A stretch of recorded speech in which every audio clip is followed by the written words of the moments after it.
اهلا ومرحبا بكم اصدقائي الاعزاء زوار قناه على القهوه وموقع مكتوبي الكرام. موضوعنا النهارده هيكون عن تحميل برنامج ريتريكا.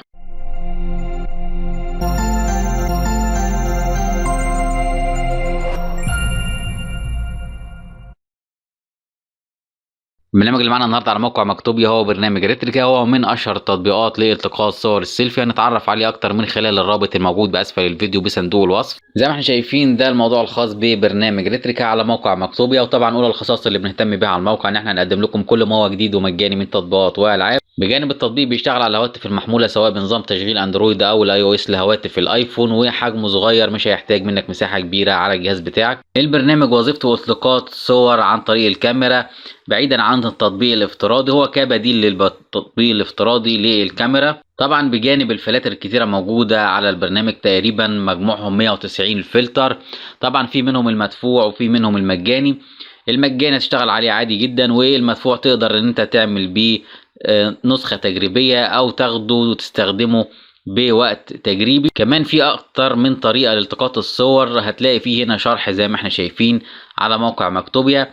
طبعا في عندك هنا التقاط الكولاج عشان تاخد اكتر من صورة ويبدأ ان هو يجمعهم لك في صورة واحدة بشكل اوتوماتيك. وفي عندك الفوتو اللي هي التصوير العادي، التقاط صور عادية. وفي جي اي اف، ودي الالتقاط الصور المتحركة عن طريق ان هو انت بتظبطها على الصور متحركة، وبيبدأ ان هو ياخد اكتر من صورة ورا بعض وبعد كده يجمعهم في صورة متحركة واحدة. وده طبعا نظام جميل جدا. وفي عندك هنا التقاط الفيديو. طبعا زي ما احنا عارفين هنبدأ دلوقتي ننزل التطبيق اللي معانا النهاردة على موبايل الاندرويد. هنضغط دلوقتي على تحميل البرنامج للاندرويد. بعد ما حولنا على متجر جوجل بلاي هنضغط على تثبيت وبعد كده قبول. بعد الانتهاء من تحميل التطبيق هنضغط دلوقتي على فتح عشان نجربه معاكم. طبعا اول حاجه زي ما احنا شايفين دلوقتي يطلب منك ان انت لو عاوز تشتري البرنامج او تحصل على 7 ايام للنسخه المدفوعه تجريبيا لمده اسبوع واحد.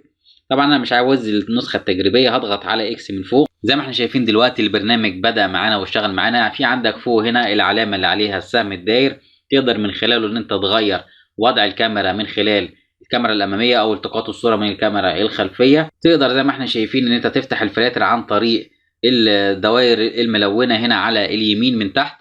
زي ما احنا شايفين الفلاتر هتلاقيها كتيره جدا. طبعا زي ما احنا شايفين في فلاتر زي ما احنا شايفين انها مدفوعه، وفي فلاتر هتلاقيها مجانيه تقدر تستخدمها بسهوله جدا، وهتلاقي عدد كبير من الفلاتر. بجانب كمان من تحت هنا عندك الشريط اللي بالاسفل تقدر من خلاله تتحكم في حاجات كتيره من الصوره، منها عرض الصوره او القياسات بتاع الصوره. زي ما احنا شايفين دلوقتي،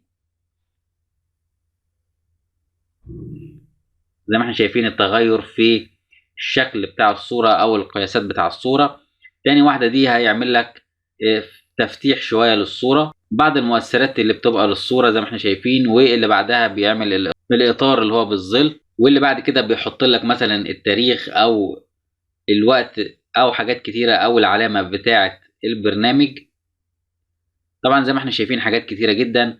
وزي ما قلنا قبل كده ان البرنامج كمان تقدر ان انت تعمل صور مختلفه، منها زي ما احنا قلنا الكولاج. هتختار هنا من خلال الكولاج اكتر من شكل زي ما احنا شايفين.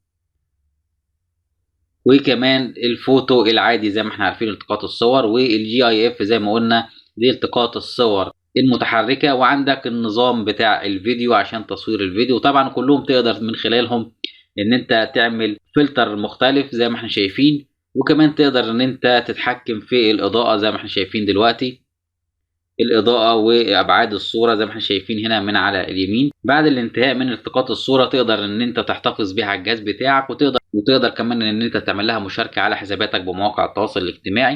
زي ما احنا شايفين هو برنامج بسيط جدا وسهل، هو بديل للبرنامج الاساسي بتاع كاميرا الموبايل علشان التقاط الصور ولكن بشكل مميز. وبنهايه الفيديو بتاعنا يا ريت ما تنسوش تعملوا لايك للفيديو، والجديد على القناه واول مره يشرفنا يا ريت ما ينساش يعمل سبسكرايب او اشتراك. شكرا لكم، كان معكم احمد من موقع مكتوبي وقناه على القهوة.